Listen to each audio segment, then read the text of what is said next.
The NAMM Museum at NAMM World Headquarters in Carlsbad, California, features some amazing special exhibitions. Let's take a look at the floating strings. Jonathan, we're here at this limited exhibit you have of harp guitars, and I have to say this is probably the most dazzling display of craft and concept that I have seen in the museum today. Yeah, it's a pretty remarkable exhibition, and definitely hats off to the team here. I actually started my position just in time to launch this, so I didn't do any of the legwork here. This is all the museum team who pulled off a really amazing exhibition. A harp guitar is a guitar-based instrument that has additional strings on it, and these would tend to be unfretted strings, kind of like harp strings or floating strings that can be used to play lower sounds than you would get out of the normal 6 strings of the guitar. So they're sometimes called bass strings or sub-bass strings. And this goes back to 1840. Yeah, so these are examples from the middle of the 19th century. So it's an old concept, this idea of putting extra strings on a guitar for craft, for experimentation, but also, in that quest for loudness, in the quest for flexibility, for having one instrument that can do more than other instruments that are available. I'm noticing in some cases you have unfretted strings, and then we have what appear to be frets here, and was that scalloping? Yeah, scallop neck there.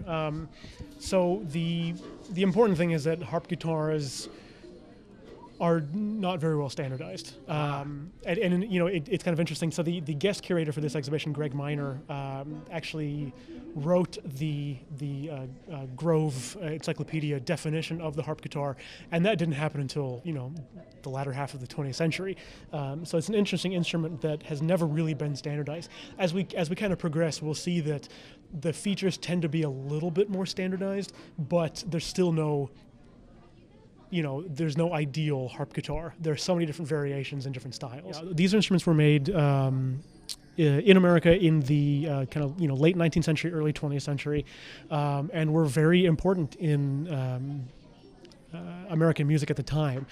So again, they're flexible instruments, they're loud instruments. You can have, if you have one musically inclined person around, that one person can take a harp guitar and sound like a small band, because they've got the bass strings, they've got the guitar strings, they can play harmony with a melody, they can play full rich chords on the guitar side and add punctuated bass notes on the harp or sub bass side. So it's an instrument, again, that gives a ton of flexibility. And you can see just the sheer variety and the craftsmanship in these instruments is really remarkable. Because again, it wasn't a standard. It was take a guitar and add some extra strings to it. And you can see there are a lot of different ways to do that.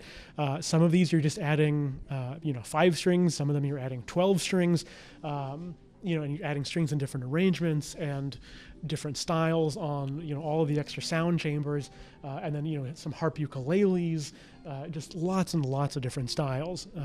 Really shows off the ingenuity of the craftspeople at the time. Well, also just the appearance. I mean, this one in the corner looks like something from a Dali painting.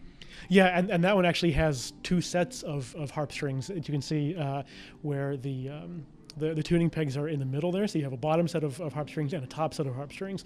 So just another example of people trying really cool things and making really beautiful instruments in the process. We've also got this amazing guitar here, which looks like 2 guitars kind of glued together.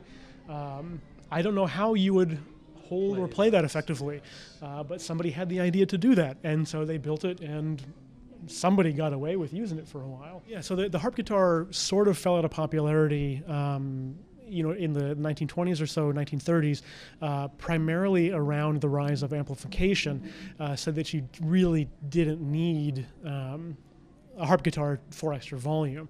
But in the 1970s or so, people started getting instruments and getting interested in the instruments again, and so you have a lot of kind of rediscovery of older harp guitars, but then also new manufacture of harp guitars.